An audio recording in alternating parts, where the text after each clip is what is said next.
E aí, turma? Hoje a gente inicia a nossa primeira videoaula e o tema de hoje que a gente vai ver são os conceitos básicos da orientação a objeto, tá? Chama de AOO, Análise Orientada a Objeto. A gente precisa definir alguns conceitos para a gente iniciar. Vamos lá. Fazendo um panorama geral e fazendo uma retrospectiva, vamos dizer assim, do que é orientação a objeto, tá? Segundo esse autor aqui, ó, Rambaud, que foi um dos inventores da orientação a objeto, ele fala que é uma nova maneira de pensar problemas, utilizando modelos organizacionais a partir de conceitos do mundo real, tá? A grande sacada da orientação a objeto é usar conceitos que a gente tem, conceitos que a gente aprendeu quando era criança, enfim, conceitos que a gente já usa comumente, tá? Orientação a objeto também é um paradigma de análise de projeto e de programação, tá? Deixa eu dividir agora aqui. O nosso foco é analisar e depois projetar, tá? Analisar é descobrir, projetar é solucionar. Então, quando eu quero fazer uma solução de software, por exemplo, antes eu analiso qual o problema para que eu faça uma solução. Analisar problema, análise. Propor solução, projeto. Implementar, programação, tá? O que a gente vai focar aqui é analisar e projetar, certo? Análise e projeto de sistemas. O nosso roteiro da primeira videoaula vai passar por esses conceitos aqui, tá? A gente vai ver o que é classificação, o que é abstração, classe, objeto, atributos, os métodos e a herança. É importante, pessoal, salientar aqui que esses itens, provavelmente vocês já viram todos esses itens, mas assim, é necessário que a gente reveja e que a gente crie um vocabulário específico da disciplina. E por isso é que eu estou retomando esses conceitos. Porque durante a disciplina inteira a gente vai usar esses termos. E é necessário que vocês saibam o que cada um conceito desse faz. Ok? Primeiro conceito que a gente vai abordar é a classificação. Tá? Como eu falei para vocês, a UML, a orientação a objeto, ela segue conceitos que são conceitos que a gente usa no mundo real. Tá? Naturalmente, a gente aprendeu ao longo da vida da gente, desde criança, a fazer classificações. Tá? A gente, sem querer, a gente faz classificações de tudo que nos cercam. Tá? Sem querer, os pais da gente, eles já ensinaram para a gente a pensar de forma orientada a objetos. Tá?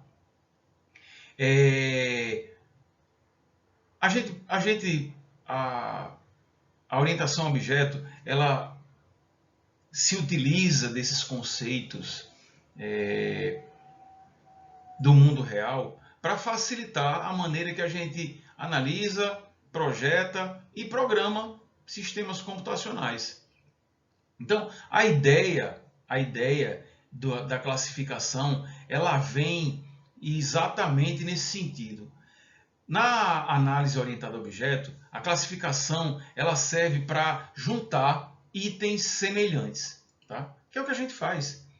Por exemplo, existe vários modelos de carro, mas independente do modelo de carro, eu posso dizer que todo objeto que tem aquela característica pode ser considerado carro. Outro exemplo, uma disciplina na universidade. Tá? Eu posso dizer que num semestre eu tenho 5 disciplinas e posso classificar. Se tem aquela característica, eu consigo chamar de disciplina. Tá? Classificação nada mais é do que uma junção de coisas, tá? Não vou falar em termos de análise orientada a objeto, não. Uma seleção, uma classificação de coisas que possuem as mesmas características. Tá? A classificação é bem simples. Outro conceito que a gente bastante usado, abstração. Pessoal, abstração, vamos pensar aqui. O que é abstrair? Eu sempre gosto de falar assim, existe o real e existe o abstrato. Real, abstrato, tá? Um exemplo bem simples. Aqui, ó. Tem uma caneta. Essa caneta, ela é real, tá? O que tornaria ela abstrata, por exemplo? O que tornaria ela abstrata? Simples, ó. Vamos supor que eu faça uma representação dela. Usando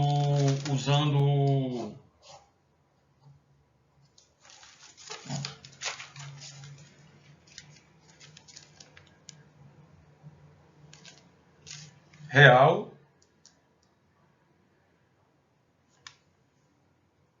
abstrato. Tá? O que eu quero dizer com isso? Então, eu tenho o seguinte. Real faz parte é um objeto que pode ser palpável, que eu posso manipular, e abstrato é uma representação dele. Outro exemplo. Uma pessoa é real ou abstrata?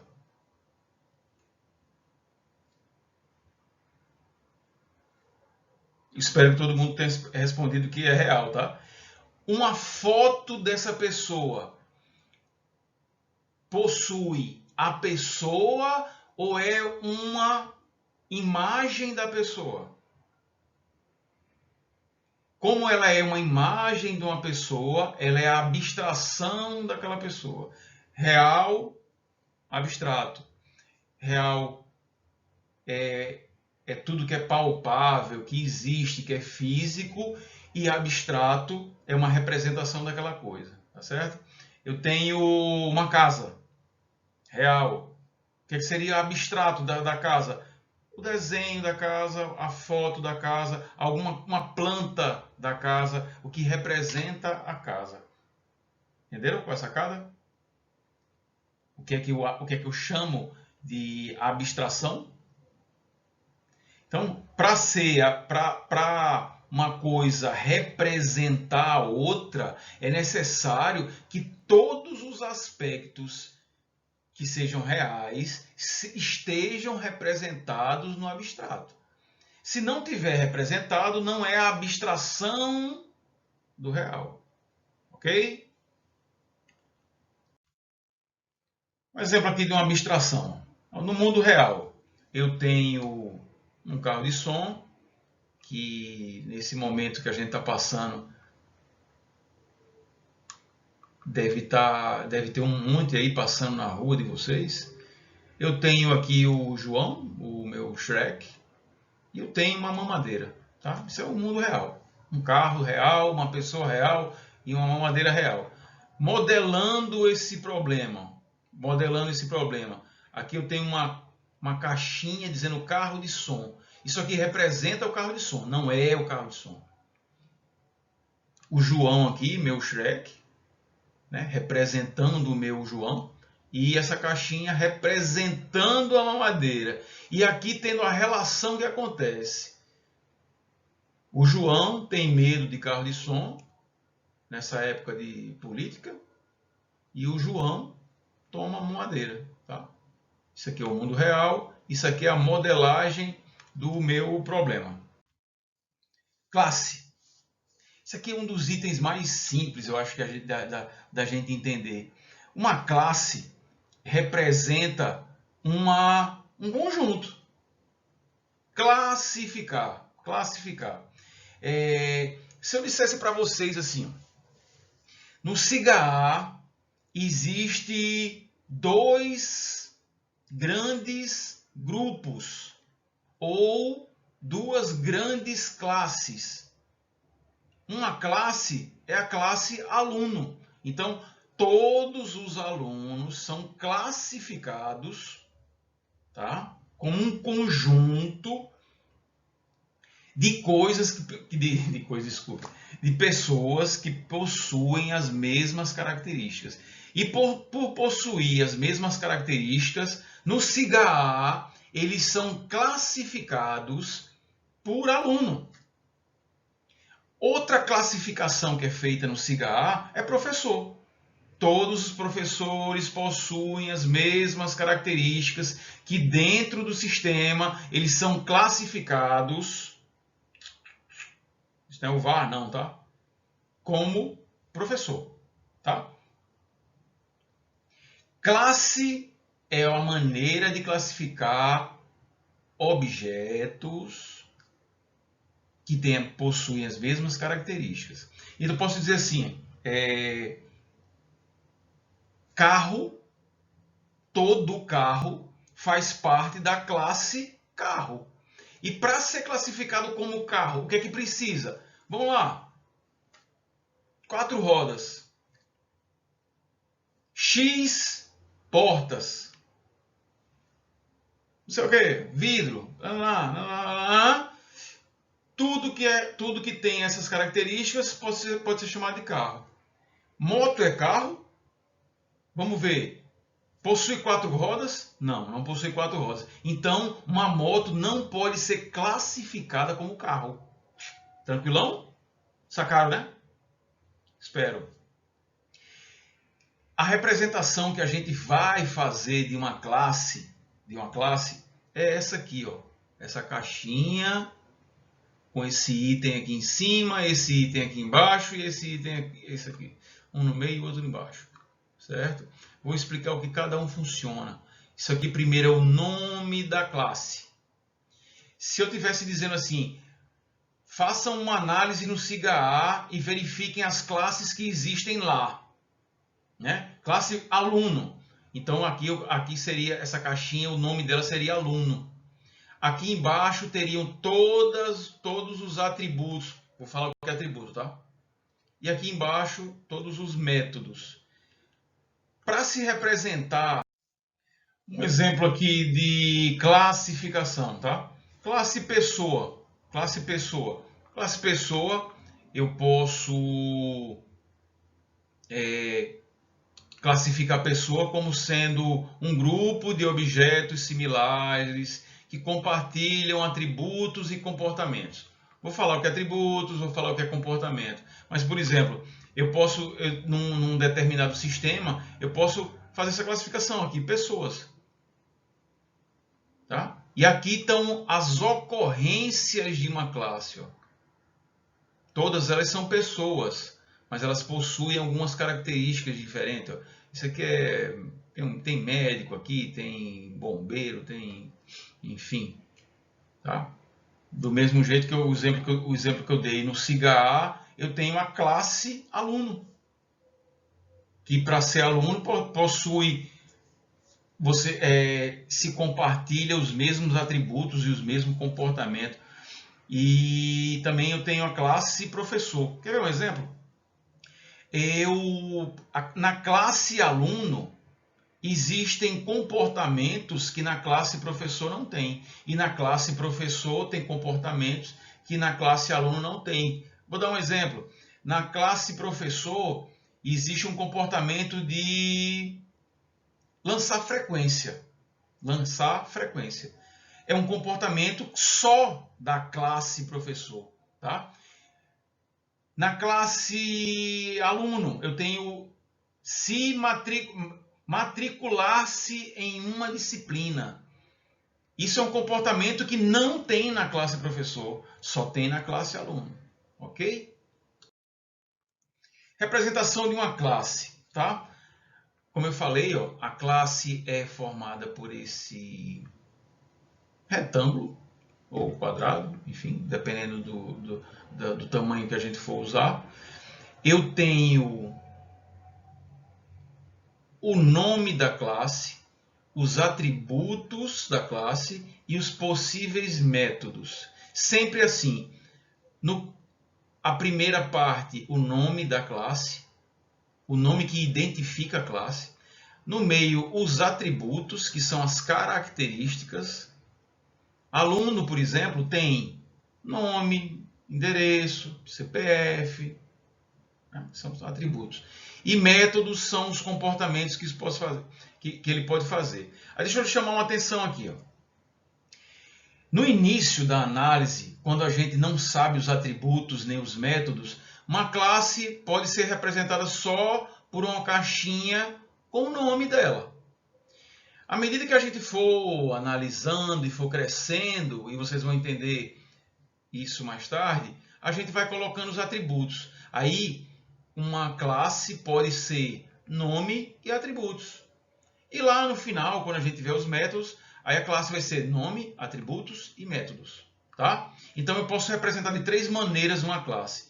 Só nome, depois só nome e atributos, e no final, nome, atributos e métodos. Certo? Nunca, nunca, nunca só atributos, nunca, nunca só métodos. Tá? Pode ser só nome, pode ser só nome e atributo, pode ser nome, atributo e método. Objeto. Fácil. Objeto é uma instância de uma classe. Aí alguém está pensando agora, pô, de nada. Fez diferença nenhuma. Se eu disser assim, ó, o exemplo de aluno, tá? Todos vocês são alunos no CIGA. Mas um aluno específico é uma incidência de toda a classe, tá? Eu vou dar um exemplo. Existem 10 alunos, certo? 10 alunos. Isso é a classificação, classe aluno. Um aluno, o Francisco, o Chico, dessa classificação, ele não é. Agora, quando eu digo Chico, eu estou tratando de um da classe aluno. Agora, esse Chico vira objeto. Tá? Eu não estou chamando o Chico de objeto, não. Tá? Estou dizendo que quando eu classifico, eu digo todos os alunos são classificados assim. Quando eu tenho só um, quando eu tenho uma incidência, eu chamo objeto. Outro exemplo. Classe carro possui todos os carros. Fusca. Fusca é um objeto da classe carro. Não dá para chamar Fusca de carro, não, né? Não, dá. Entenderam como é que é o esquema? Atributos. O que seria um atributo? Pessoal, atributo são as propriedades de um objeto ou de uma classe. Ou são as características que formam ele. Certo? Deixa eu dar um exemplo. Quais são as características que tornam isso aqui uma caneta? Se a gente disser todas as propriedades, todas as características, eu posso classificar. Ó, isso aqui é caneta, concorda? Isso aqui é uma caneta. Ela é diferente dessa. Mas as duas podem ser classificadas como caneta. Tá? Quer ver um exemplo? Uma característica, possuir tampa. Possuir tampa. Escrever. As duas, apesar de serem diferentes, elas possuem características ou propriedades que podem classificar. Classe, objeto. Deixa eu pegar mais um aqui.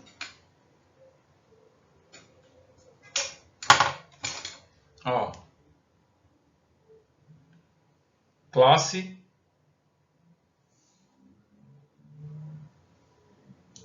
objeto.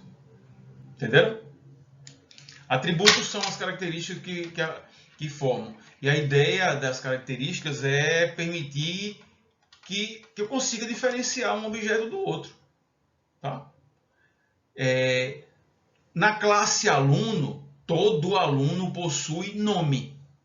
Mas quando eu digo Chico, eu não estou tratando da classe inteira. Eu estou tratando de um. Quando eu estou tratando de um, eu diferenciei ele todos. Tá? E aí eu estou falando de objeto.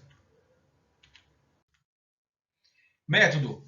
Método, pessoal, é o que é possível daquela classe fazer. São os comportamentos. Quer ver um exemplo? Eu sou professor, eu faço parte da classe professores. Mas quando fala assim, nome Wellington, eu sou um objeto. Nossa, que coisa feia dizer isso. Enfim, em termos de análise e orientação a objeto, é assim mesmo que a gente fala.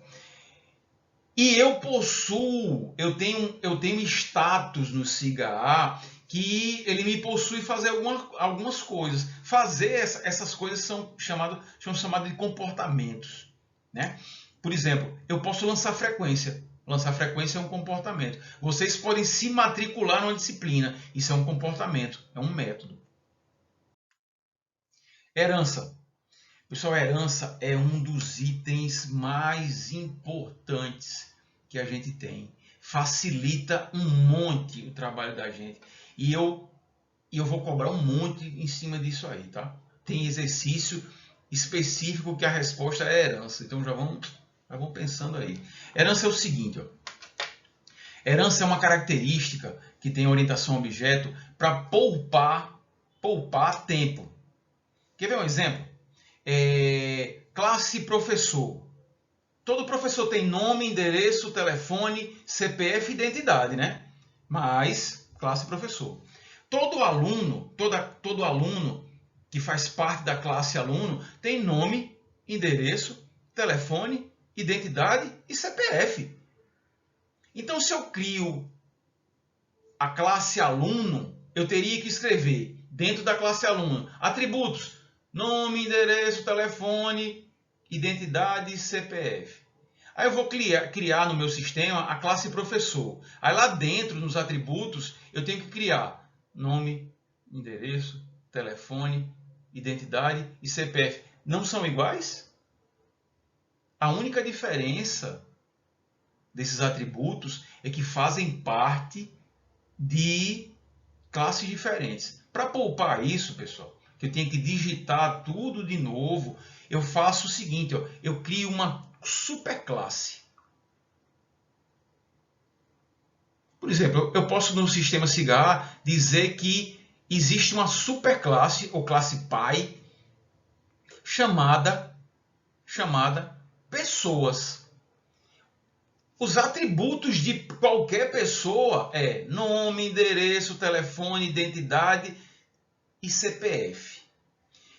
E aqui embaixo eu posso ter classe aluno e classe professor. E usando essa setinha aqui, e só essa setinha é que representa a herança, eu vou chamar a atenção, quando a gente for falar na próxima aula, eu vou falar sobre isso, tá? Quando eu uso essa setinha, eu digo na minha modelagem que a classe aluno e a classe professor herdam tudo da classe pai. Então eu não preciso digitar aqui dentro de aluno nem de professor que eles possuem nome. O que é que eu coloco aqui então? Aqui, ó, em aluno, eu posso colocar matrícula, que é só específica de vocês. E em professor, eu coloco CIAP, que é o nome da matrícula da gente. Pessoa não tem. Pessoa tem todos os atributos que vão ser herdados pelas classes filho ou subclasse. Para fechar, está fechando aqui, tá? A gente vai usar a UML. Linguagem de modelagem unificada, ou essa sigla aí que é em termos de inglês, tá? UML, tá? Ela é uma linguagem. Ela é uma linguagem. Não é linguagem de programação, mas ela é uma linguagem, tá? Essa linguagem ela serve para modelagem. Vou falar depois o que é modelagem. Ela vem de 3 métodos, de 3 pesquisadores específicos que unificaram.